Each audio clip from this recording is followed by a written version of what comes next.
Big ബോസിൻ്റെ captaincy ടാസ്കുമായി ബന്ധപ്പെട്ട ഏറ്റവും പുതിയ പ്രൊമോ വന്നിട്ടുണ്ട്.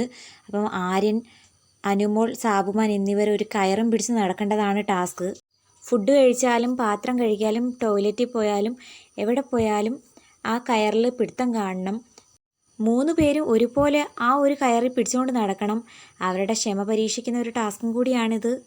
ഒരു തവണ ഏതെങ്കിലും ഒരു കയറി പിടിച്ചു കഴിഞ്ഞാൽ കൈ മാറ്റാനും പാടില്ലെന്ന് തോന്നുന്നു. കാരണം ഫുഡ് കഴിക്കുന്ന സമയത്തും ഇടത്തെ കൈ കൊണ്ട് കഴിക്കുന്നുണ്ട് അനുമോളും സാബുമാനൊക്കെ. ആര്യൻ മാത്രമാണ് കറക്റ്റ് വലത്തെ കൈ കൊണ്ട് ഫുഡ് കഴിക്കുന്നത്. അനുമോൾ നെവിനുമായിട്ട് നന്നായിട്ട് ഉടക്കുന്നതായിട്ട് കാണിക്കുന്നുണ്ട്. അതായത് കിച്ചണിൽ നിൽക്കുന്ന നെവിൻ്റെ ക്രോസ് ചെയ്ത് സാബുമാനും അനുമോളും കയറ് പിടിച്ചിട്ടുണ്ട്.